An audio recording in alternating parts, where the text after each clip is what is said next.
बिस्मिल्लाहिर्रहमानिर्रहीम। फस्अलू अहल ज़िक्रि इन कुंतुम ला तअलमून।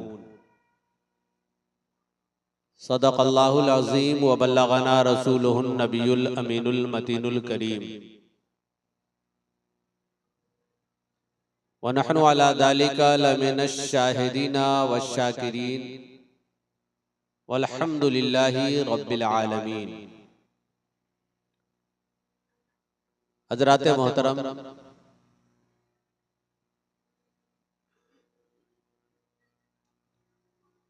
ये कॉन्फ्रेंस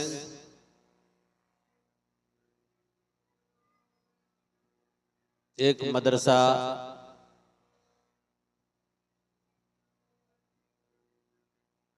गरीब नवाज के नाम से मौसूम उसकी सहन में मुनक़िद है, तो बजा तौर पे ये गुमान किया जा सकता है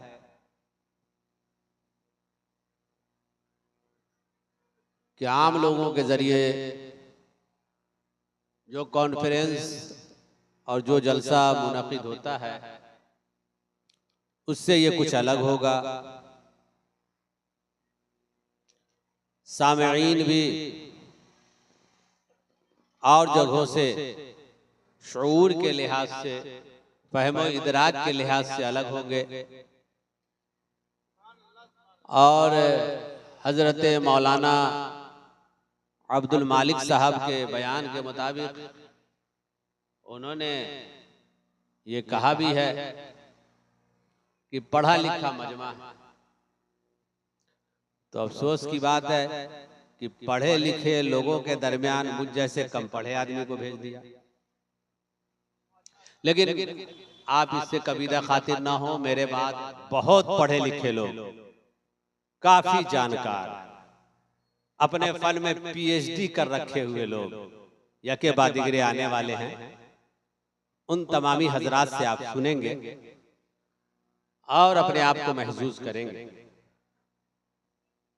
हजरत मौलाना नौशाद साहब क़िबला और मौलाना गुलाम रब्बानी साहब की मोहब्बतें जो मुझ जैसे नाक़िस आदमी को भी अपने जलसे में बुला करके मश्क का मौका इनायत करते हैं, ये हमारे लिए सादतमंदी की बात है। और जो अपनी इल्मी बिसात है, हैसियत है, उसके मुताबिक कुछ देर की गुफ्तगू मैं करने की कोशिश करूंगा और मैं देखना भी चाहूंगा कि पढ़े लिखे लोग किस तरीके से सुनते हैं, ताकि मेरे बाद जो आने वाले हैं वो भी इल्मी और तहकीकी गुफ्तगू पेश कर सके। सुभान अल्लाह। है नहीं? तो उम्मीद है कि आप संजीदगी से मेरी गुफ्तगू समाअत करेंगे। मेरी गुफ्तगू में आपको नारा वगैरह लगाने का मौका बहुत कम मिलेगा। संजीदगी से सुनना है, समझना है और जो बातें बताई जाएं उन्हें याद कर लेना है और फिर उसको अमल में लाना है। क्योंकि जानकारी जितनी भी ले लीजिए, अगर उस पर अमल ना हो तो फिर वो जानकारी खत्म हो जाती है, आदमी भूल जाता है। तो फिर वो ऐसा ही हो जाता है जैसे कि उसने कुछ पढ़ा ही नहीं, कुछ जाना ही नहीं। हिफ्ज कर लिया हो, तरावी ना सुनाता हो और किसी दरगाह से जुड़ा भी ना हुआ हो तो आहिस्ता आहिस्ता वो भूल जाता है। अमल में लाना जरूरी होता है। तो वैसे ही यहाँ जो जानकारी दी जाए, तो अगर आपके अमल के लायक हो तो उसको अमल में भी लाने की कोशिश करेंगे इंशाअल्लाह। बोलिए इंशाअल्लाह। इंशाअल्लाह। दुरूद पाक पढ़ लीजिए। अल्लाहुम्मा सल्ली अला सय्यिदिना शफीना हबीबना मौलाना मुहम्मदिन तिब्बिल क़ुलूब व दवाइहा व आफियतिल अब्दान व शिफाइहा व नूरिल अब्सार व ज़ियाइहा सलातन व सलामन अलैका या सय्यदी या रसूल अल्लाह सल्लल्लाहु तआला अलैका व अला आलिका व सल्लम। अल्लाह ताला ने कुरान मुक़द्दस के अंदर इरशाद फरमाया, फस्अलू अहल ज़िक्र इन कुंतुम ला तअलमून। ऐ लोगों, अगर तुम नहीं जानते हो तो अहले जिक्र से पूछ लिया करो। नहीं जानते हो तो जानकार लोगों से पूछ लिया करो। मेरे प्यारे, कुरान की इस आयत ने हमें बताया कि जो नहीं जानते हैं उनकी जिम्मेदारी ये है कि वो जानकार से पूछें, और जानकार की जिम्मेदारी ये है कि वो न जानने वाले को बताएं। और कुरान ने जब ये कहा फस्अलू अहला ज़िक्र, पूछ लिया कर, तो ये पूछना ऐब नहीं है, क्योंकि जब कुरान ने ये कहा इन कुंतुम ला तालमून, अगर तुम नहीं जानते हो, इसका वाज़ेह मतलब है कि इस दुनिया के अंदर सब जानकार नहीं हो सकते, क्योंकि कुरान आज से 1450 साल तकरीबन पहले हुजूर सल्लल्लाहु ताला अलैहि वसल्लम पर नाज़िल हुआ, और हुजूर सल्लल्लाहु ताला अलैहि वसल्लम के वास्ते से मोमिनीन को बेशुमार मकामात पर खिताबात किए गए।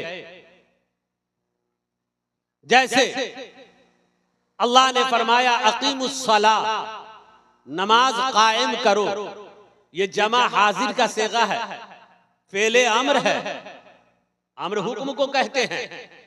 तो ये जो खिताब हुआ था उस वक्त में मुखातब हम और आप थे, पैदा ही नहीं हुए थे, तो मुखातब क्या होते?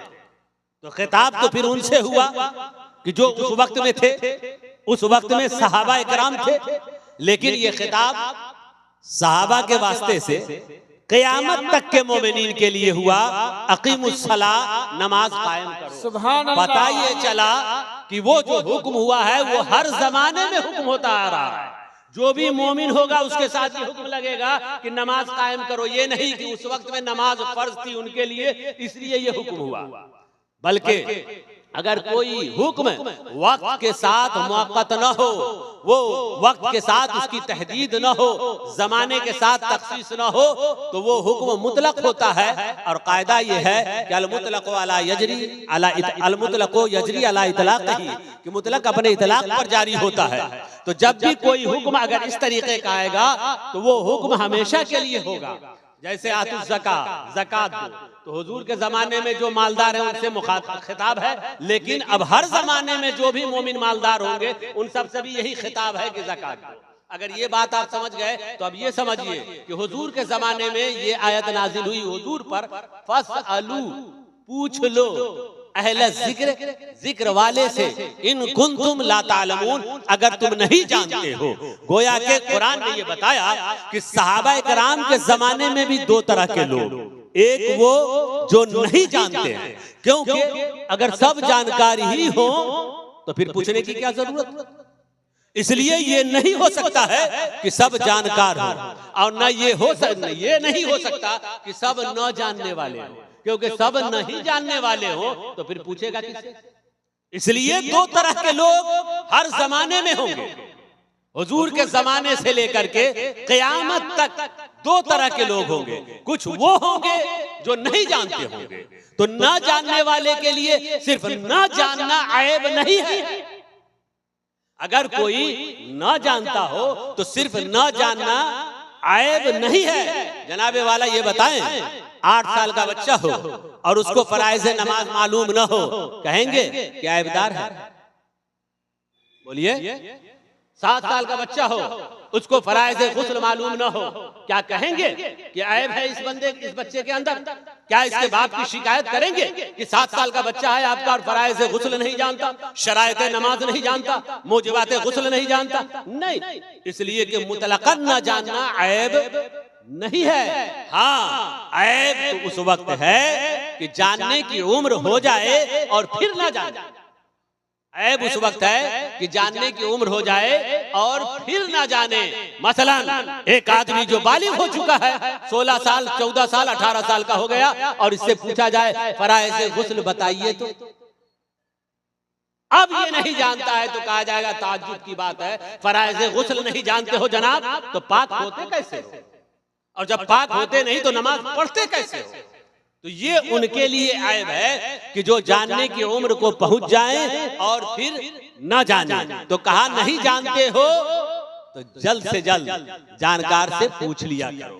मेरे प्यारे भाइयों और दोस्तों, तो ये ना जानना मुतलकन ऐब नहीं है। हाँ, ना जानते हुए जानने की उम्र हो जाए और फिर ना सीखे, फिर वो जानकारी हासिल ना करे, ये ऐब की बात है। इसी ऐब को दूर करने के लिए अल्लाह ताला ने फरमाया फसअलू, पूछ लिया करो।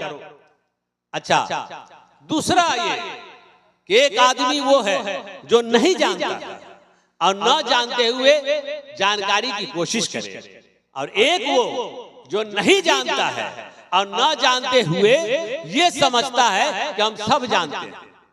ये बहुत बड़ा है, और आज इस जमाने में ये बीमारी सबसे ज्यादा पाई जाती है कि जानता नहीं।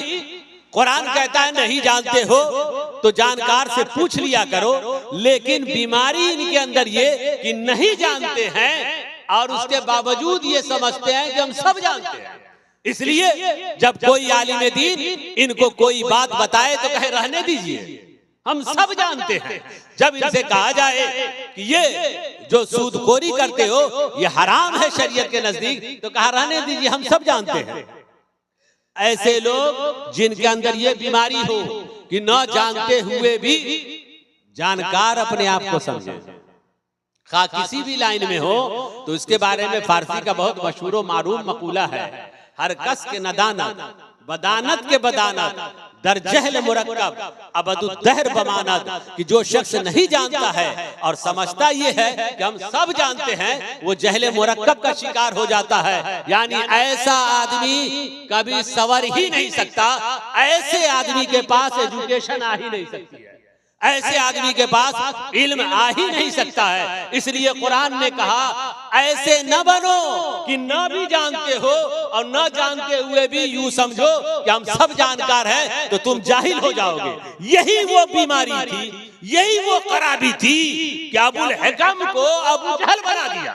यही वजह थी कि हुजूर सल्लल्लाहु ताला अलैहि वसल्लम बताते तो वो कहता हम तो सब जानते हैं। इसलिए मोहम्मद आपसे सीखने की जरूरत नहीं है, आपसे सुनने की जरूरत नहीं है। नतीजा क्या निकला कि अबू जहल हो गया।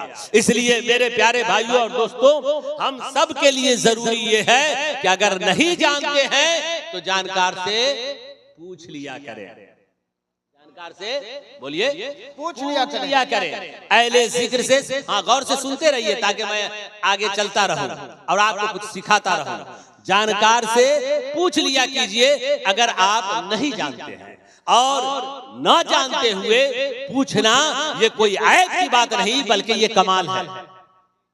यही वो कमाल है कि जिस बंदे के अंदर ये चीज पैदा हो जाए तो आज तो वो न जानने वाले में शुमार होता है, कल वो जानकारों का रहनुमा और पेशवा बन जाए। सुभान अल्लाह, ये खूबी जिसके अंदर पैदा हो जाएगी। हाँ हाँ, यही वो खूबी थी जो सहाबा इकराम में मौजूद थी। सहाबा इकराम में यही खूबी थी जनाबे वाला। बुखारी बाज़ाब्ता खोलकर सहाबा ने नहीं पढ़ा था, मुस्लिम सहाबा ने खोलकर नहीं पढ़ा था, बल्कि उनके सीखने का तरीका क्या था? उनके सीखने का तरीका यही था कि जो चीज नहीं जानते वो हुजूर सल्लल्लाहु ताला अलैहि वसल्लम से बिला झिझक पूछ लेते, वो सवाल करते हुजूर से और मालूमात लेते। जैसे मिसाल के तौर पे ले लीजिए कि अक्ल ये कहती है कि मरा घोड़ा घास नहीं खाता। अक्ल क्या कहती है? मरा घोड़ा घास नहीं खाता। अक्ल ये कहती है कि जो इंसान मर जाए उसको जिंदों के अमल का फायदा नहीं पहुंचेगा, क्योंकि ये तो बात अक्ल में आने वाली नहीं कि खाना मैं खाऊं पेट मेरे मरे हुए बाप का भर जाए। ये अक्ल इस बात को तस्लीम करने के लिए तैयार नहीं कि ठंडी मुझको लगे और जैकेट मौलाना अब्दुल मालिक साहब पहन ले, ठंडी मेरी कट जाए। कहा ये अक्ल इस बात को तस्लीम नहीं करती है कि कोई इंसान दुनिया से चला जाए और उसके लिए कोई कुरान की तिलावत करे तो सवाब उस जाने वाले को मिल जाए। ये अक्ल इस बात को तस्लीम नहीं करती कि मेरा बाप मर जाए, मेरी माँ दुनिया से चली जाए और मैं जिंदा होकर सदका करूं, बेटा सदका करे, बेटी सदका करे, दीगर रिश्तेदार सदका करे तो सवाब मरे हुए बाप को मिल जाए। अक्ल ये नहीं मानती है। अब यहाँ पर जो नहीं जानते हैं वो क्या करते हैं, अक्ल के घोड़े दौड़ाते हैं। सहाबा इकराम ने अक्ल के घोड़े को नहीं दौड़ाया, बल्कि कहा कि अगर मेरी अक्ल में ये बात नहीं आती है तो अल्लाह ने ये फरमाया फस्अलू अहल जिक्र इन कुंतुम ला तालमून, पूछ लिया करो, अहले जिक्र से पूछ लिया करो, अहले इल्म से पूछ लिया करो अगर नहीं जानते हो। तो सहाबा ने कहा हमारे दरमियान तो सबसे ज्यादा अल्लाह की मखलूक में जानकार मुस्तफा जाने रहमत मौजूद हैं, तो चलो उन्हीं से हम पूछ लेते हैं। सुभान अल्लाह, सुभान अल्लाह। चलो उन्हीं से पूछ लेते हैं। तो अब सहाबी रसूल हुजूर की बारगाह में हाजिर हुए और आकर के अर्ज किया, या रसूल अल्लाह इन्ना उम्मी इफ्तलतत नफ्सहा व अज़ुन्नुहा लौ तकल्लमत तसद्दक़त फहल लहा अज्रुन इन तसद्दक़तु अन्हा। या रसूल अल्लाह मेरी वालिदा का अचानक इंतकाल हो गया, वो मुझे कोई वसीयत न कर सकी, यानी जाने के वक्त में उन्होंने मुझसे कोई बात न की जिसके करने का हुक्म दी हो, ऐसा कुछ उन्होंने न किया। वाज़ुन्नुहा, लेकिन मैं खुद अपना गुमान, ये मेरा अपना गुमान है वालिदा के बारे में, लौ तकल्लमत तसद्दक़त, कि अगर आखिर वक्त में वो मुझसे कलाम करती, आखिर वक्त में वो मुझसे गुफ्तगू करती तो वो मुझको सदका के लिए कहती, सुभान अल्लाह, सदका के लिए कहती, लेकिन उन्होंने कहा नहीं है। जरा गौर कीजिए, एक ये है कि मैं सदका की वसीयत करके चला जाऊं और बेटा सदका करे तो दर हकीकत वो मेरे ही तरफ से सदका हो तो उसका सवाब तो समझ में आता है। यहाँ वाज़े कर दिया कि माँ ने ऐसा कुछ नहीं कहा था, बाप ने ऐसा कुछ नहीं कहा है कि सदका करना, नेक काम करना, कुरान खानी करना, ऐसा कुछ नहीं कहा मेरी माँ ने।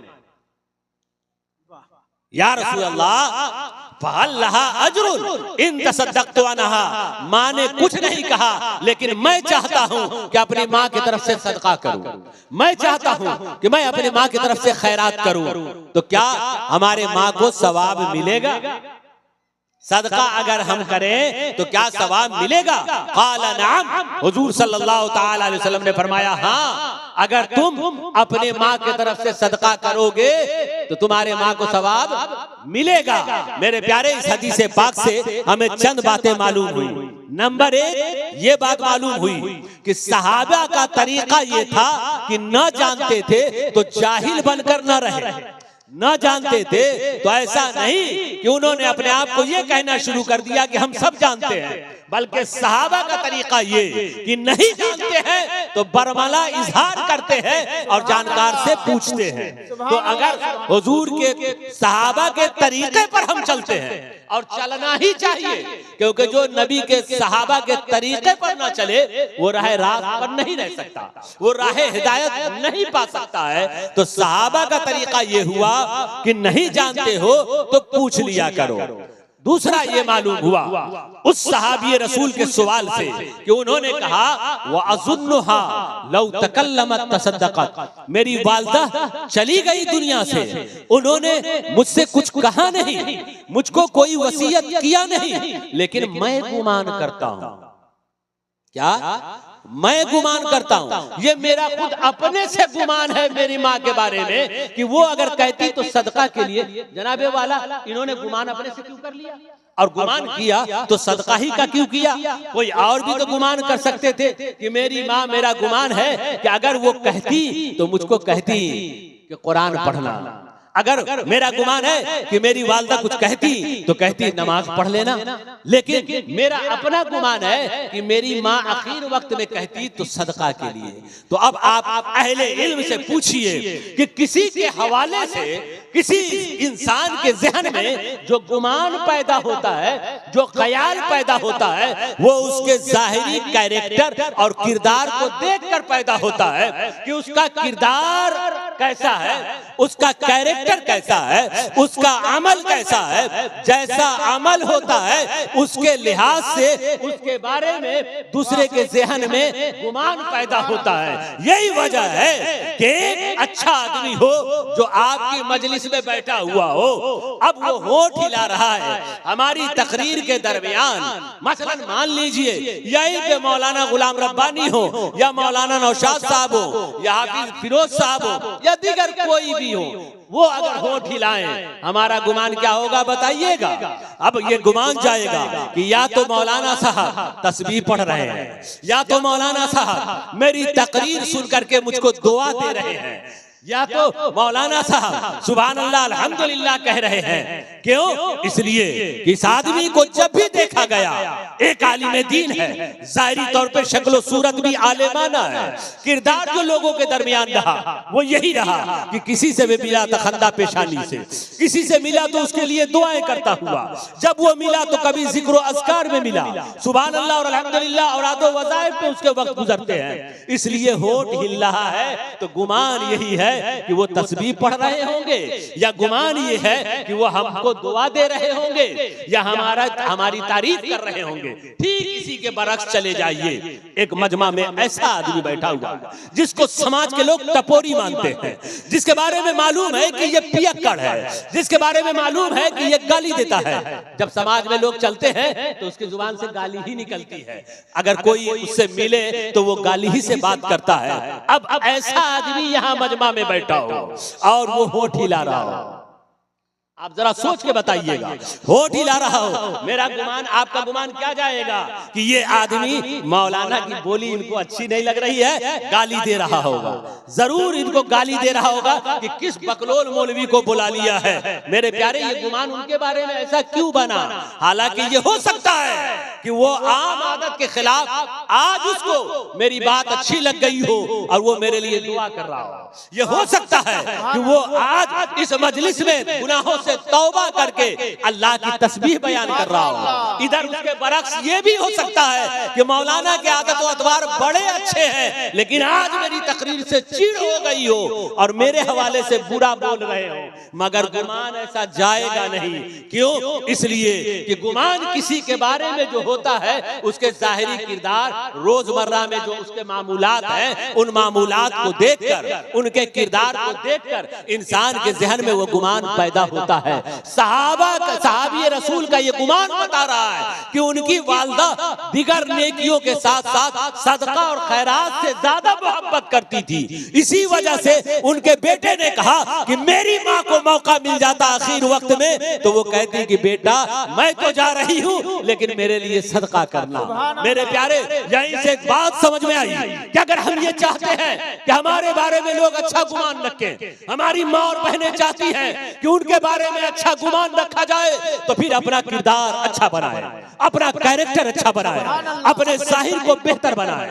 आप सफर और हजर जहां भी रहे, जब आपका किरदार एक तरह का होगा, जब आपके मामूलात एक तरह के होंगे तो आपके गायबाने में भी लोग गुमान वैसा ही करेंगे। यही वजह है कि एक बच्ची वो है कि जो जाहिरी एतबार से बेपर्दा घूमती है, जाहिरी एतबार से गैरों से वो आंखें मिलाती है, गैरों से बातें भी करती है। अब वो लड़की अगर किसी मजबूरी के तहत भी किसी चौक चौराहे पे नजर आ जाए, किसी बस अड्डे पे नजर आ जाए, तो देखने वाले का गुमान यही होता है कि ये किसी न किसी ऐश के लिए गई होगी, किसी दुनियावी ख्वाहिशों और दुनियावी जरूरतों रंगीनियों के लिए गई होगी। हालांकि कोई जरूरी नहीं है कि वो बच्ची इसी काम के लिए गई हो सकता है कि वो किसी मजबूरी में गई हो। मगर ये गुमान बनता क्यों है? ये गुमान इसीलिए बनता है कि जब घर के दरमियान, गांव में वो समाज में रहती है, बेपर्दा रहती है, गांव और समाज में रहती है, बेहयाइयों और बेशर्मियों का मुजाहरा करती है, इसलिए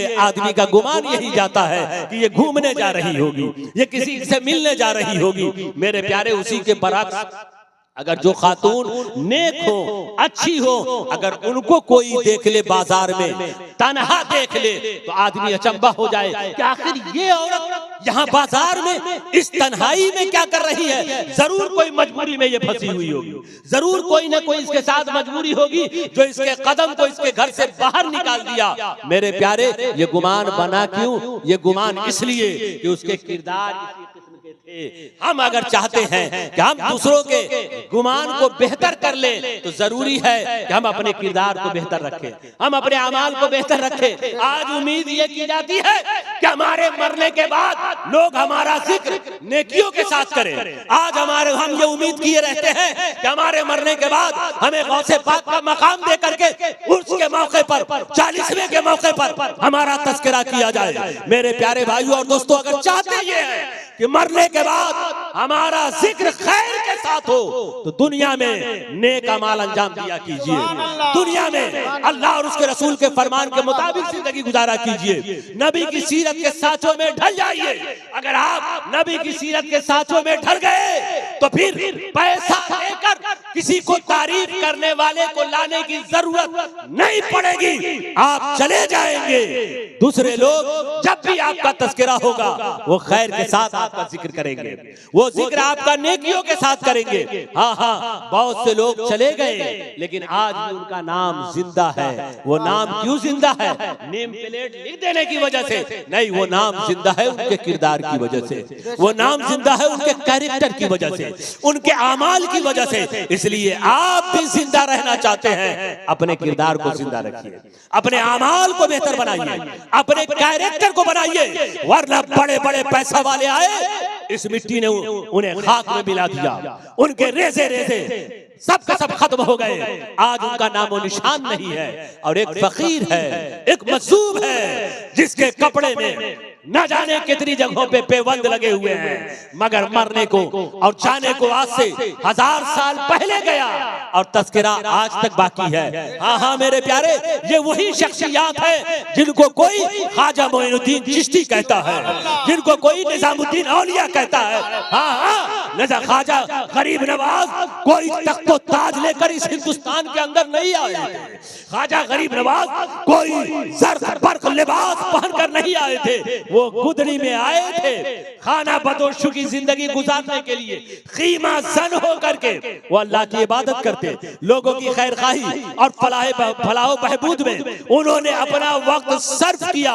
जरा देखिए वो किरदार की पुख्तगी कैसी थी, वो कैरेक्टर की पुख्तगी कैसी थी कि ना तो लिबास कीमती थे, ना तो मालो दौलत थे, ना हो लाहो लश्कर थे, मगर रोब अल्लाह ने उनका ऐसा लोगों के दिलों में बैठा दिया कि मुखालफत के बावजूद भी उनकी इज्जत करने पे लोग मजबूर होते थे। वो रोब और वो जाज़बियत अल्लाह ने उनके अंदर रखी थी कि कपड़े में तो पेबंद लगे हुए हो लेकिन बड़े बड़े शाह भी आकर के उनके सामने सरखम होते हो। मेरे प्यारे भाइयों और दोस्तों, ये होता कब है? ये होता है जब इंसान किरदार का पुख्ता होता है, जब कैरेक्टर का पुख्ता होता है। आज हम ये चाहते हैं कि जुब्बा और दस्तार लगा ले और दुनिया हमारे कदमों में झुक जाए। आज हमारी हालत क्या है कि खुशबू लगा करके घूमे तो लोग उस खुशबू के दीवाने बन जाए। अगर खुशबू ही लगाना है तो नबी की सुन्नतों की खुशबू लगाओ, नबी की सीरतों की खुशबू लगाओ। अगर जुब्बा ही पहनना है तो फिर वो नबी पाक सल्लल्लाहु ताला अलैहि वसल्लम की सीरत तैयबा के जुब्बे पहनो, उससे अपने आप को सवार लो, फिर तुम्हें कहने की जरूरत नहीं पड़ेगी कि लोगों हमारी तरफ आओ, बल्कि हालत तो ये होगी कि तुम छुपोगे, हम छुपेंगे गोशे में, और अल्लाह ताला मखलूक के दिलों में मेरी मोहब्बत डाल देगा, आपकी मोहब्बत डाल देगा। जो बंदा ऐसा होता है वो छुपना चाहता है और अल्लाह ताला उसे लोगों के दरमियान जाहिर फरमा देता है। नारे तकबीर, नारे रिसालत, गरीब नवाज कॉन्फ्रेंस, हजरत मौलाना अबू नस्र साहब क़िबला, सुभान अल्लाह सुभान अल्लाह। तो मेरे प्यारे भाइयों, इसलिए जरूरी है कि हम अपना किरदार बेहतर बनाकर रखें, अपना कैरेक्टर बेहतर बना के रखें। जब कैरेक्टर अच्छा होगा, गुमान अच्छा होगा। साहब रसूल ने कहा, मेरी वालदा के हवाले से मेरा अपना गुमान है। आप ईमानदारी से बोलिए, आपके अब्बा भी दुनिया से जाते हैं, उनके बारे में आप क्या गुमान कीजिएगा? कितने हैं जो अपने बाप के बारे में ये गुमान रखे कि अब्बा अगर आखिर मौका होता तो वो हमको वसीयत करके जाते, बेटा 5 वक्त की नमाज की पाबंदी करते रहना। कितना बेटा है सीना पर हाथ रख के बेटियां बताएं कि अम्मा तो मर गई, अगर आखिर वक्त में उनके सर को हम अपने गोद में लिए होते तो अम्मा कहती, बेटी कनीज़े फातिमा बनकर जिंदगी गुजारना, इफ्फत और पाकदामनी की चादर तेरे सर से हटना ना चाहिए। कितनी बेटियां हैं जो अपने माँ के बारे में ये गुमान कर सकती? क्यों? इसलिए कि जो माँ अपनी जिंदगी में पर्दों का ख्याल न करे, जो माँ अपनी जिंदगी में पर्दों का एहतमाम न करे, जो माँ अपनी बच्चियों को जिंदगी में पर्दे की तलकीन न करे, वो मरने के वक्त अपनी बेटी को ये कह ही नहीं सकती। इसलिए बेटी अम्मा के मरने के बाद भी ये कभी गुमान कर ही नहीं सकती। जो बाप जिंदगी में दूसरों की बेईमानी करता हो, जो दूसरों के साथ दगा और धोखा करता हो, उसके बारे में बेटा ये गुमान करे कि हमारा बाप ये कह के जाता, बेटा कभी दगा न करना किसी के साथ, बेटा कभी किसी के साथ बेईमानी न करना, किसी की अमानत में खयानत न करना, क्या ये गुमान बनेगा? नहीं बन सकता है। ये गुमान तो उस वक्त बनता है जब बाप जिंदगी में रहे तो अमानत की हिफाजत करे, बाप जिंदगी में रहे तो वादे से वफा करे। तो अब ये गुमान बनता है कि अब्बा को मौका मिलता तो हमें ये वसीयत करते हैं। मेरे प्यारे, इसलिए बड़े बुजुर्गों, आप चाहते हैं आपके बेटे आपके मरने के बाद आपके लिए अच्छा गुमान रखें, आपकी बेटियां आपके लिए अच्छा गुमान रखें, तो आप दुनिया ही में अच्छे बन के रहिए। अच्छाइयों की तलकीन किया कीजिए, अपने बच्चों को तालीम दिया कीजिए, अपने बच्चों की सही तरबियत किया कीजिए। सुभान अल्लाह, सुभान अल्लाह। मेरी बेटियां अगर ये चाहती हैं कि कोई आपके बारे में अंगुष्ठ नुमाई न करे, आप ये चाहती हैं कि आपके खिलाफ किसी किस्म का प्रोपेगेंडा न हो, आपके खिलाफ कोई आवाज न उठे, आपको इसके लिए अपील करने की जरूरत नहीं है, आपको कुछ कहने की जरूरत नहीं है।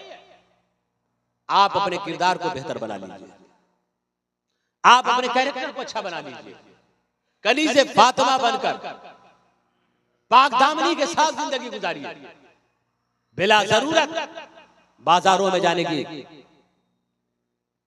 से बचे, बेपर्दा होने से बचे, गैरों से मिलने से बचे, गैरों से गुफ्तगू करने से बचे, गैरों से गैर महरमों से मजाक करने, हंसी मजाक ठट्टा से बचे।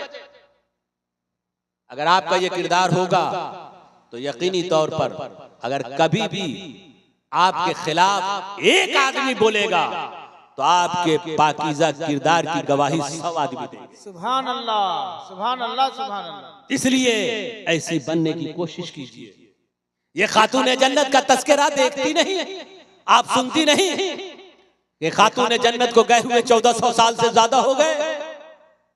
आखिर क्या वजह है कि सारे लोग, सारे मोमिनीन 14 साल से उनके तस्करे कर रहे हैं? वो किरदार था। तो बन जाइए और अपने आप को बना लीजिए। तो ये इस हदीस पाक से कई चीजें मालूम हो गई।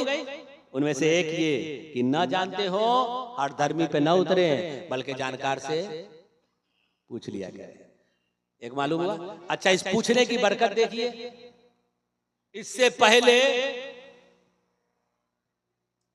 इसाले सवाब के हवाले से कंफ्यूजन कि मरा घोड़ा घास नहीं खाएगा, क्योंकि अकल तो यही कहती है जो मर गया वो कब्र में गया। सदका करेंगे हम, पैसा होगा मेरा और सवाब मिले मरे हुए को। अकल नहीं मानती। अब इस अकल की दलील को रद्द कर दिया गया किससे? हुजूर की हदीस से।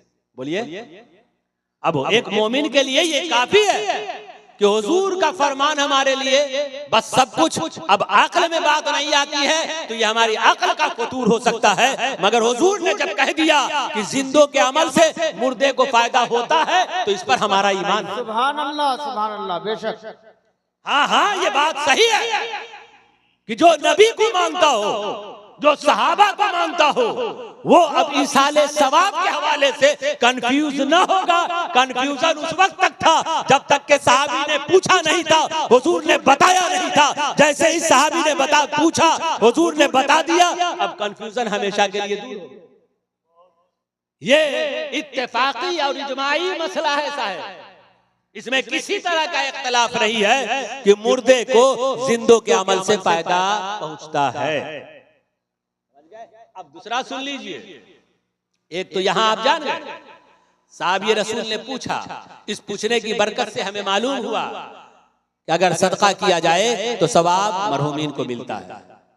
अब दूसरा सवाल फिर इसी से रिलेटेड है, जरा इस पर गौर कीजिए। सहाबा का अंदाज देखिए। एक पूछे, हुजूर ने बताया, और इसका असर क्या हुआ? सारे सहाबा जान गए, सारे सहाबा मान गए। ये है कमाल।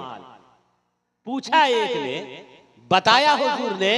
अब जितने थे जो सुने थे वो सब जाने, और जितने सुने वो दूसरों को सुना दिए।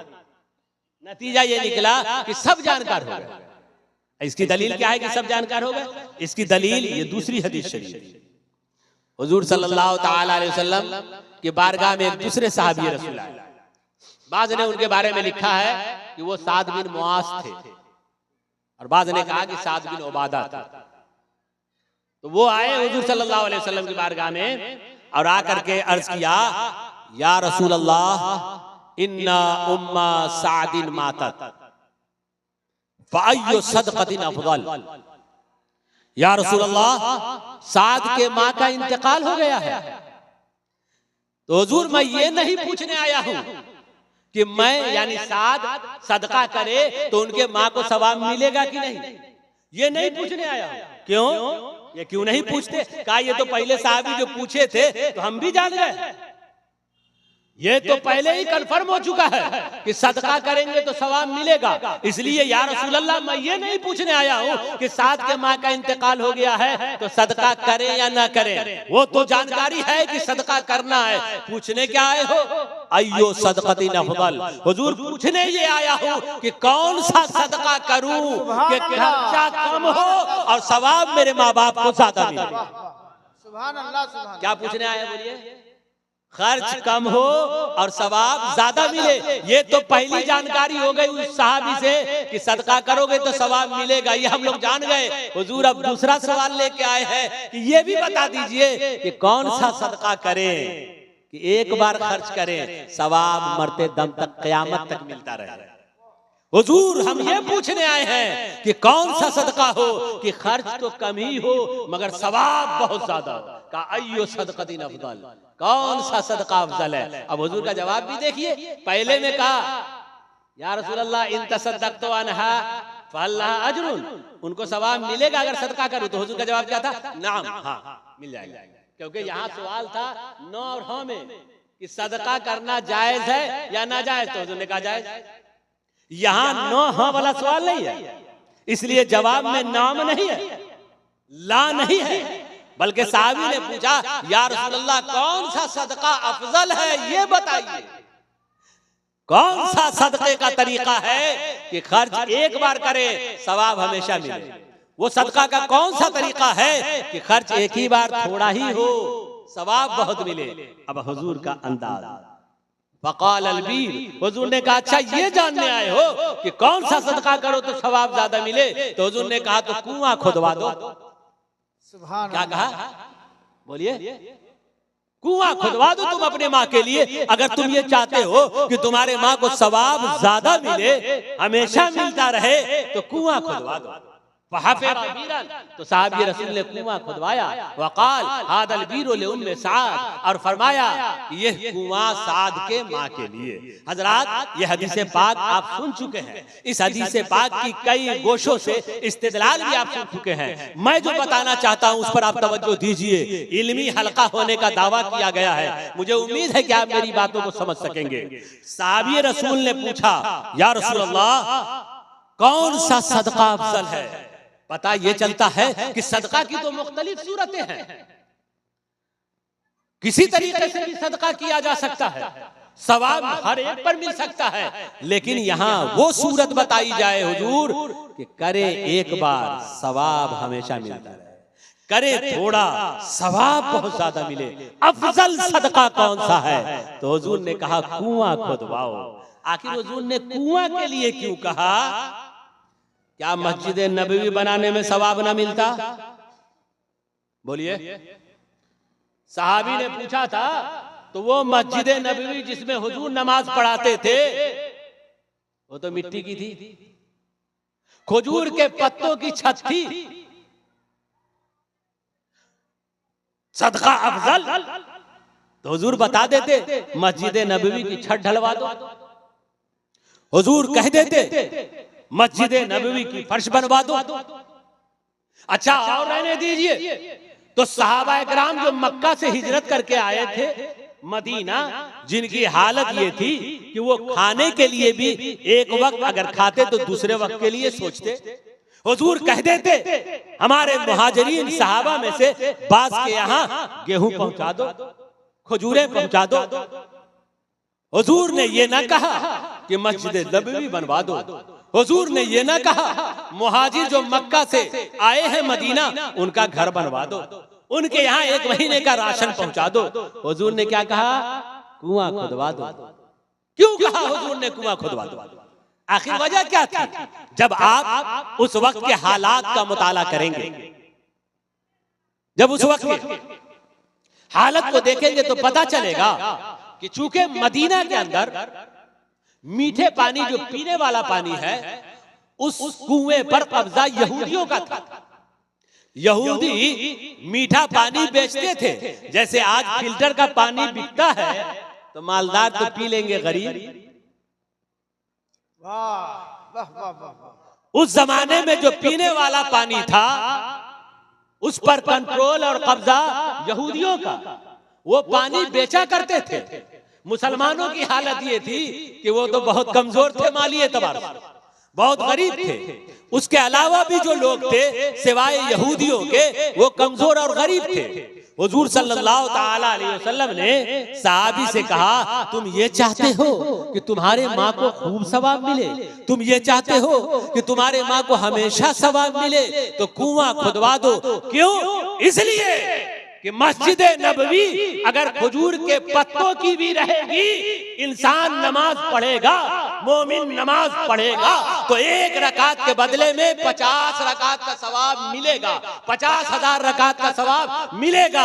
मस्जिद नबवी मिट्टी ही की रहे, उसके फर्श में टाइल्स ना लगे, फिर भी ना नमाज में कमी होगी ना इबादत में कोई कमी होगी। ऐसे ही मुहाजिर सहाबा अगर खीमा में भी रह ले तो जिंदगी कट जाएगी।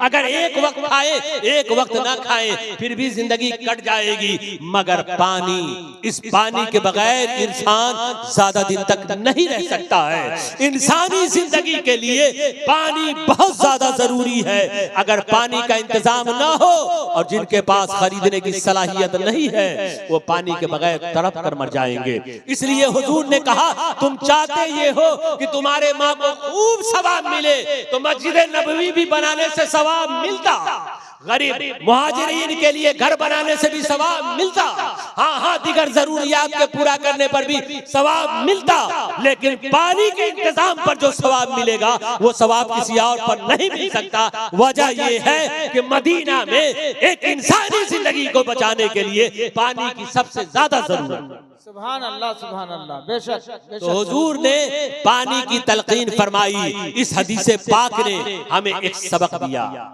ये पूछने की बरकत है साहब, न पूछिएगा कभी न सीखिएगा, न पूछेंगे कभी नहीं जानेंगे। इस हदीस पाक ने हमें बताया कि सदका करने वालों, जब सदका करना हो उसमें जरूरतों को पहले देख लिया करो। सदका के लिए जरूरी है कि आप सदका करें, जरूरतमंदों की जरूरतों को देख कर करें, वरना ये हो सकता है कि आप अपने गुमान में तो सदके का काम करते हो, आप अपने गुमान में तो सवाब का काम करते हो, आप अपने गुमान में तो अम्मा को सवाब पहुंचाने के लिए पैसा खर्च करते हो, लेकिन आपके अम्मा को सवाब न मिला हो, आपके अब्बा को सवाब न मिला हो। क्यों? इसलिए कि जो आपने किया वो जरूरतमंदों की जरूरतें उससे पूरी न हुई, और सदके पर सवाब मिलता उस वक्त है जब जरूरतमंदों की जरूरतें पूरी होती हो। अब यहीं से बात समझ में आई कि आज जो इस जमाने में एक रिवाज चल गया है, अम्मा मर गई है, एक बक्सा 30 पारे का कुरान गरीब नवाज मदरसा में, फलाने मदरसा में, फलानी मस्जिद में, कहा क्यों दे रहे हो? अम्मा को सवाब मिलेगा। अब्बा के लिए, मरहूम के लिए नाम लिख करके दे दिया। जनाबे वाला बक्सा भरकर कुरान रख देने से सवाब मिलता है या कुरान पढ़ने से सवाब मिलता है? ए मेरे प्यारे, आज मदरसों में कुरान तो रखे जा चुके हैं मगर पढ़ा नहीं गया। क्यों? इसलिए कि उसकी जरूरत नहीं है। पहले से कुरान मौजूद है तो जो मौजूद है उसमें पढ़े जा रहे हैं। फिर आपके बक्सा से भरा हुआ कुरान, बोलिए क्या फायदा?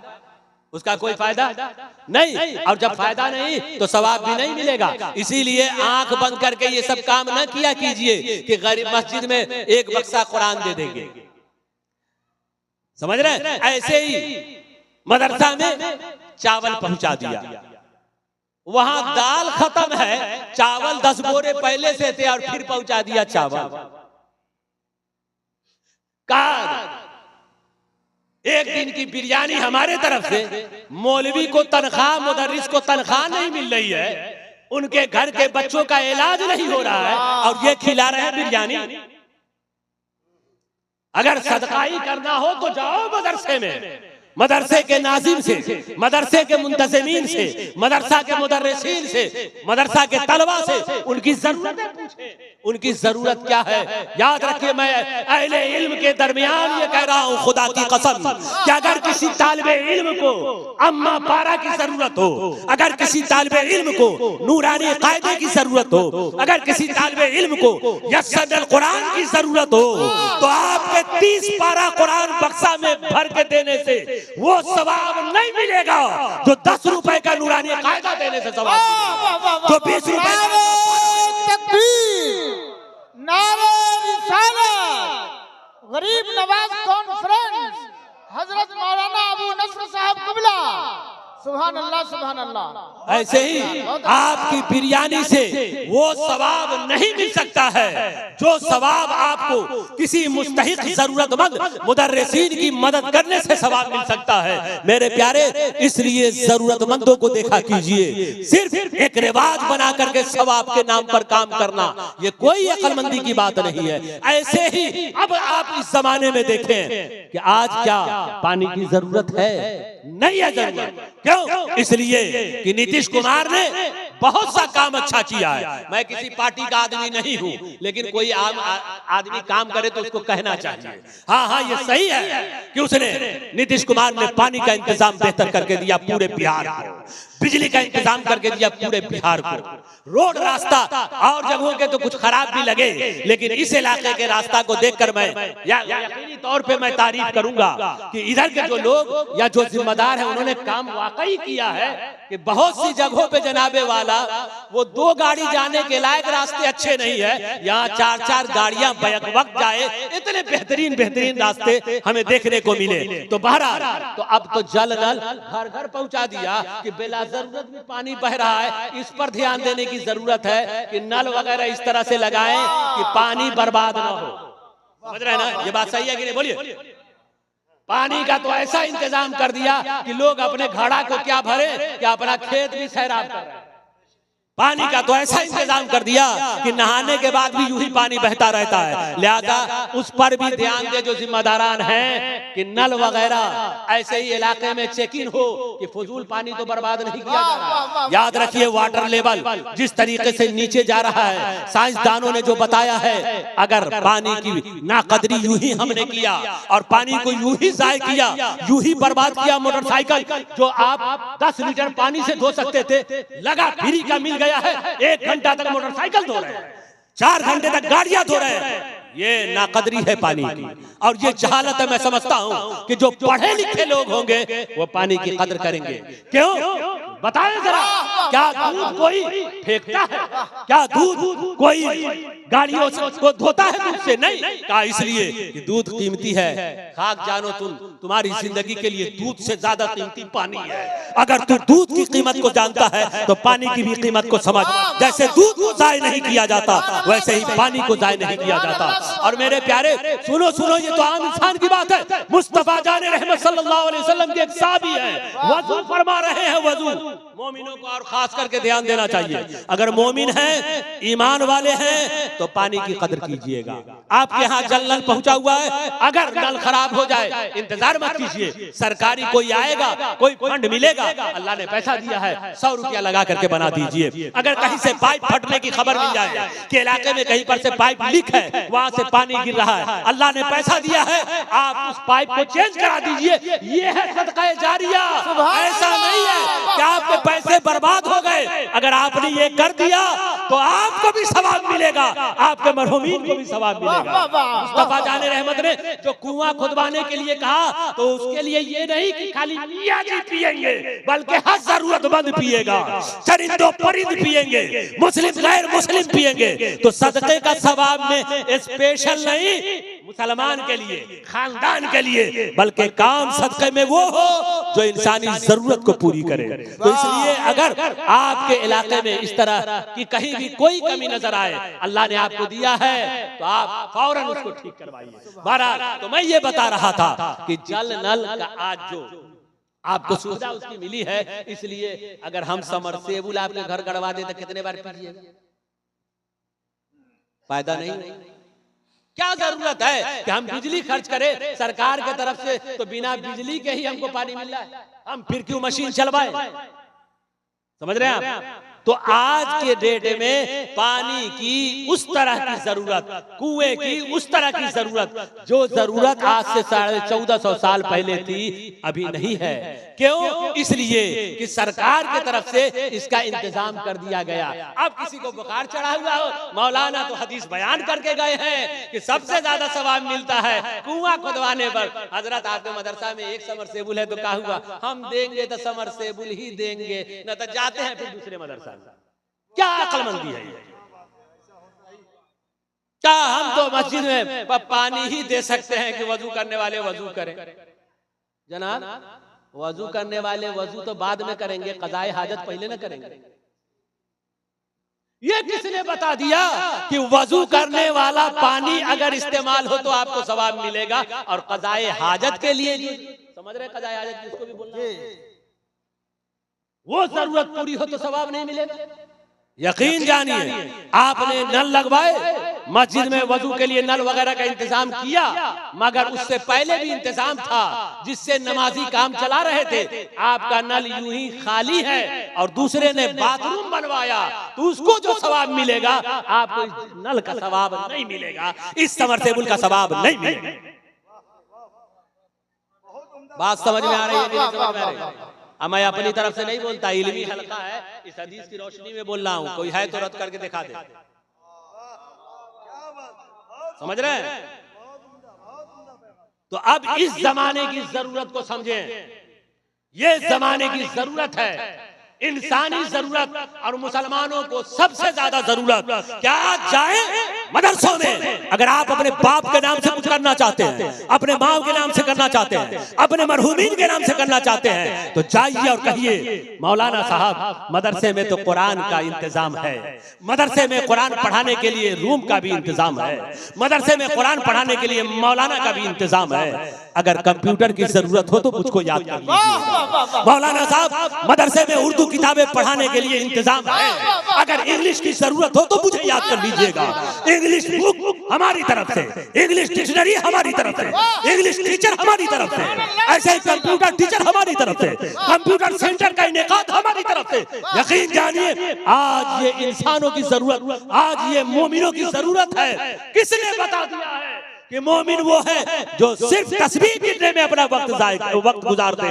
किसने कह दिया है कि मोमिन वो है जो सिर्फ कुरान पढ़ने में अपना वक्त सर्फ कर दे? नहीं नहीं, मोमिन वो है जो अल्लाह की रजा के लिए हर काम करे। वो अल्लाह की रजा के लिए काम कुरान की तिलावतों से भी होगा, जिक्र और अज़कार से भी होगा, इंसानी खिदमत से भी होगा, खिदमत खल्क से भी। सुभान अल्लाह, नारे तकबीर, नारे रिसालत, खतीबे हक व सदाकत, खतीबे हक व सदाकत, मसलके आला हजरत, फैजाने आला हजरत, फैजाने मखदूमे सिमना, फैजाने मखदूमे तेगे अली, माशाअल्लाह। तो हजरात, मुस्बत सोच रखिए, पॉजिटिव सोच रखिए। आज आपने एक मिजाज बना लिया, ये कहने के लिए किसी भी मदरसा को कमजोर करने के लिए ना जाने ये प्रोपेगेंडे कहां से छेड़े गए। ए मदरसा चला रहे हैं, ये चंदा कर रहे हैं, अब वही पुराने जमाने का तरीका है। इंग्लिश मीडियम की तालीम होनी चाहिए, कंप्यूटर की तालीम होनी चाहिए। जनाबे वाला, खाली भाषण देने से कंप्यूटर की तालीम होगी क्या? ये जरूरत आपकी नहीं है। बोलने वाले आप बोलते हैं, करके दिखाइए। आपकी भी जरूरत है, आपकी भी जिम्मेदारी है कि मदरसे में इन जरूरतों को कैसे पूरा किया जाए। मदरसा का मुंतजिम वो इंतजाम का जिम्मेदार है, लेकिन वो इंतजाम आप ही से तो करे। तो ये बोल दिया जाए मदरसे में अब वो मियार नहीं, मदरसे में अब वो तालीम नहीं, तो क्या फरिश्ते आकर देंगे? या हमको और आपको?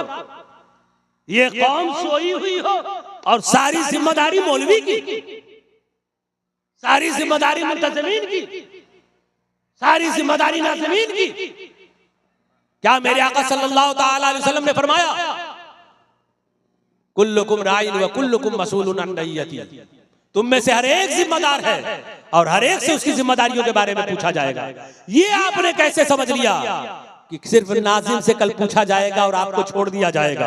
क्या आपके बगल का मदरसा कमजोर हो रहा था? वहां जिन तालीमी जरूरतें, तालीम की जो जरूरतें थी, उन जरूरतों के लिए जो माल और फंडी की जरूरत थी, तुम अहले सरबत थे, अल्लाह ने तुम्हें दौलत दिया था, बता तूने उस दौलत का इस्तेमाल? ये नहीं पूछा जाएगा उन अहले सरबत से, उन मालदारों से कि जिनके पास दौलतें हैं, उनकी दौलतें पानी की तरह दूसरी जगहों में तो बह जाए, मगर जहां जरूरत है, जहां दीनी खिदमत की जरूरत है, जहां इल्मी नशो इशात की जरूरत है, वहां उनके पैसे ना निकले। इसलिए मेरे प्यारे भाइयों, हम सबको आगे बढ़ना होगा। अगर चाहते हैं हमारे मदरसे मॉडर्न हो, और मॉडर्न का मतलब ये नहीं होगा कि नाच गाने हो, हरगिज़ नहीं। मॉडर्न का ये मतलब होगा कि हाफ पैंट में और टी शर्ट में तालीम हो। हरगिज़ मॉडर्न होने का ये मतलब नहीं होगा कि लड़कियों को बेपर्दा करके तालीम दी जाए। मॉडर्न का मतलब ये होगा इस्लामी तहजीब में रहकर, इस्लामी तमद्दुन में रहकर असरे हाजिर की तालीम हासिल की जाए, असरे हाजिर के उलूम से आरास्ता किया जाए अपने बच्चों और बच्चियों को। ये होगा मॉडर्न का मतलब। अगर किसी ने मॉडर्न का मतलब बेहयाई समझ लिया है, तो ऐसे मॉडर्न तालीम की न कल जरूरत थी ना आज। समझ रहे हैं दोस्तों? तो इस हदीस पाक ने हमें ये बताया कि सदका कीजिए तो चाहिए, पूछ लिया कीजिए, आलिम दीन से पूछ लीजिए, हजरत मैं अपने वालिद की तरफ से कुछ करना चाहता हूँ, बताइए क्या कर सकते हैं। चले जाइए, मदरसा करीब में है, मौलाना साहब हमारे पास इतनी रकम है, इस रकम में अगर कोई जरूरत मदरसे की हो तो बताइए, ताकि मैं वो जरूरत पूरी करूं। ये है तरीका सदका, ये हदीस पाक। इसी वजह से मेरे प्यारे याद रखिए, मैं एक जुमले बोलता हूं। हदीस पाक ने बताया कि सदका में जरूरत देखना जरूरी है, सवाब के लिए जरूरी है कि जब तुम सदका करो, पैसे खर्च करो, तो देखो कि वो पैसे कितनी जरूरत में खर्च हो। अगर उससे जरूरत पूरी ना होती हो तो पैसा जो खर्च किया, उन खर्च करने का कोई फायदा नहीं। बहुत से अहबाब हैं, देखिएगा तो गाड़ी की गाड़ी लेकर के चले, पूछिए उनसे कहाँ था है, कहा अजमेर, पूछा उनसे कहा सुरकाही फलानी जगह, कहा बाबा के मजार शरीफ पर जा रहे हैं, वहां गए, लंगर का इंतजाम है, चादर का इंतजाम है, 5,000 की चादर कोई लेकर पहुंचता है, कोई 3,000 की चादर लेकर पहुंचता है, कोई 2,000 की चादर लेकर पहुंचता है। साहिबो, वहां चादर किसकी जरूरत है जरा बताओ? यहाँ तुम्हारे पास पड़ोस में रहने वाला गरीब ठंडी से ठिठुर रहा है, उसको एक कंबल नसीब नहीं, और तू 5,000 की चादर लेकर तू 3,000 की चादर लेकर सुरकाही पहुंचता है।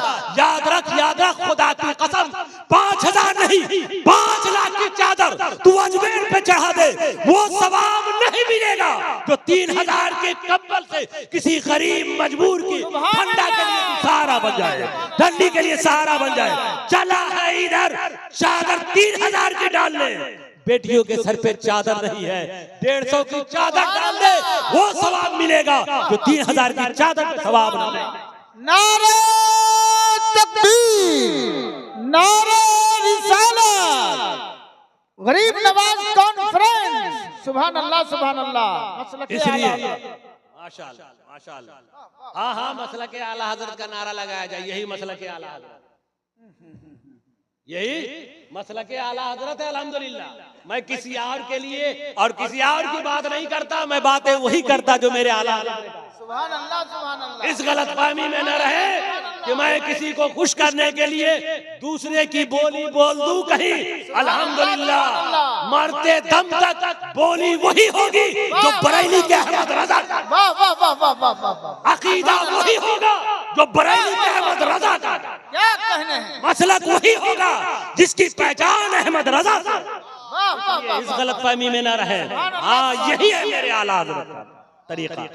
मेरे आला हजरत ने यूं फरमाया कि कब्र पे जो चादर डाली जाए उसका मकसद क्या होता है? उसका मकसद ये है कि उस कब्र वाले की आम कब्रों से इम्तियाज हो जाए और उनकी अजमत का इजहार हो कि वो चादर देख करके आदमी समझ जाए कि ये आम मोमिन की कब्र नहीं, ये अल्लाह के वली की कब्र है। ताकि वहाँ खड़े होकर फातिहा पढ़े और इक्तिसाबे फैज करे। आला हज़रत फरमाते हैं कि जब तक के एक चादर बोसीदा न हो जाए दूसरी चादर की हाजत।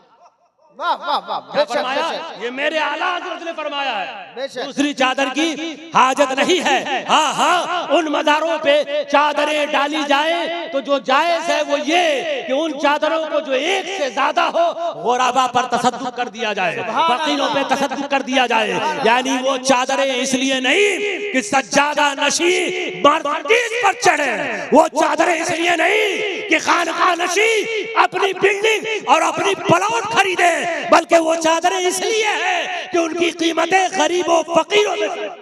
वाह वाह वाह वाह, सुभान अल्लाह सुभान अल्लाह, बहुत अच्छा पैगाम। अल्हम्दुलिल्लाह।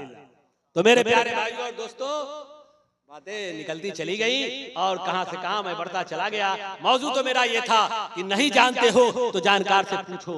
अब जानकार से पूछना ये तरीका किसने सिखाया? सहाबा इकराम ने सिखाया। और अब गौर कीजिए, मैंने कहा था कि अगर किसी इंसान के अंदर ये बीमारी हो कि ना जानता हो उसके बावजूद ये समझे हम सब जानते हैं, ये ऐसा इंसान अबू जहल हो जाएगा, जहालत का मुरक्कब हो जाएगा, पक्का जाहिल, ऐसा जाहिल कि इस पर किसी इल्म वाले की कोई बात का असर नहीं होगा। इसलिए अल्लाह ना करे ये बीमारी हो, है नहीं, बल्कि हो ये सहाबा का तरीका ये है कि ना जानते हो तो जानकार से पूछ ले। हाँ, इधर आके, ताकि हमको ये गलतफहमी ना हो कि हमारे हवाले से कुछ बोला जा रहा है। नहीं, जी जी जी, ऐसे तो इशारा कर ही देंगे, कौन कहेगा ना, जी जी, तो हम चलते रहेंगे। हाँ, तो ठीक है, माशाअल्लाह। तो हजरात, तो मैं बता रहा था कि इस हदीस पाक से कि ये अगर आदमी न जानता हो और आदत ये बना ले कि हम नहीं जानते हैं तो पूछ पूछ के जानकारी ले लेंगे, तो एक वक्त ऐसा आता है कि वो बताने वाला हो जाता है, एक वक्त ऐसा आता है कि वो आलिम हो जाता है, एक वक्त ऐसा आता है कि वो जानकार हो जाता है। सहाबा इकराम देखे, एक वक्त वो था कि कुछ नहीं जानते थे। नमाज, भाई नमाज के बारे में नहीं जानते थे। अल्लाह के रसूल ने फरमाया, ए मेरे गुलामों, नमाज तुम पर फर्ज है। सहाबा ने मान लिया, लेकिन खड़े हैं, पते नहीं है पढ़ना कैसे है। तो ये नहीं कि अपने से जैसे चाहा, सूरह फातिहा याद नहीं है, किसी के कहने की वजह से चले गए, खड़े हैं, दूसरा रुकू किया तो रुकू, दूसरा सजदा किया तो सजदा, दूसरा सलाम फेरा तो सलाम, लेकिन तौफीक न हुई कि पूछे कि खड़े होकर पढ़ना क्या है। 1 महीना 2 महीना 3 महीना साहेब पढ़े और उसके बाद छोड़ दिया। क्यों? वजह यह है कि 1 महीना जो उठ बैठ किए उनको कोई लज्जत न मिली, क्योंकि जब तक के क़याम में क्या पढ़ना है न जाने, क्या मालूम लज्जत कैसे मिले, सजदा में कैसे जिक्र करना है, और पूछा नहीं। नतीजा निकला कि ये नमाज पढ़ने के नाम पर सालों भर आना जाना मस्जिद किए, मगर एक वक्त की नमाज न हुई। और कोई आदमी आज से मस्जिद जाए और रोजाना कुछ न कुछ पूछता रहे तो उम्मीद है 1 महीना नहीं 4 से 5 महीने में नमाज का वो पूरा तरीका जान जाएगा। तो कहा पूछ लिया करो। साहबा इकराम यही पूछते पूछते उनकी शान क्या हुई कि फिर एक मौका आया, मेरे आका ने तमाम सहाबा के लिए फरमाया, अस्हाबी कन नजूम फबिअय्यिहिम इक्तदैतुम इक्तदैतुम। मेरे तमाम सहाबा, कल तक वो थे कि नमाज नहीं आ रहा तो पूछ रहे या रसूल अल्लाह आपने कहा नमाज पढ़ जाए, मान लिया, लेकिन पढ़ने तो आता ही नहीं है। हुजूर ने फरमाया सल्लू कमा रअयतुमूनी उसल्ली, आओ मेरे गुलामों मेरे पीछे लग जाओ, मैं जैसे जैसे करता जाऊं वैसे वैसे तुम करते जाओ, तुम्हारी नमाज हो जाएगी। तो सलमान फारसी है, 100 साल के हैं साहब, 100 साल में वो ईमान लाए। अब 100 साल की उम्र में वो कह रहे हैं हुजूर से, या रसूल अल्लाह हमको नमाज पढ़ने नहीं आता है। 40 साल का नौजवान अगर इमाम साहब से कहे हजरत नमाज का शौक पैदा हुआ, नहीं जानते हैं, तो क्या शर्म की बात है? कोई 50 साल के बुजुर्ग हो और उनका दिल चाहे कि अब मुझको अल्लाह की इबादत करनी है, अब हमें नमाज पढ़ना है, अब मौलाना नौशाद साहब के पास, मौलाना इजहार साहब के पास जाके कहे हजरत हमको बहुत दिल चाहता है लेकिन नमाज नहीं आता है, सिखा देते मेहरबानी होती, तो क्या शर्म की बात है? सलमान फारसी 100 साल में पूछे तो ये शर्म की बात नहीं बल्कि इज्जत की बात कि इस पूछने ने उन्हें क़यामत तक के मोमिनों का पेशवा और रहनुमा बना दिया। हुजूर ने कहा मेरे तमाम सहाबा सितारों के मानिंद हैं, इनमें से तुम जिनकी पैरवी कर लोगे रायाब हो जाओगे। ये है पूछने की बरकत, पूछने की बरकत। तो कहा अल्लाह ने फसअलू नारे तकबीर, ला तालमून, नारे रिसालत, हजरत मौलाना रूहुल अमीन साहब तुबला मध्य प्रदेश, माशाअल्लाह हजरत, नारे तकबीर, नारे रिसालत, सुभान अल्लाह, सुभान।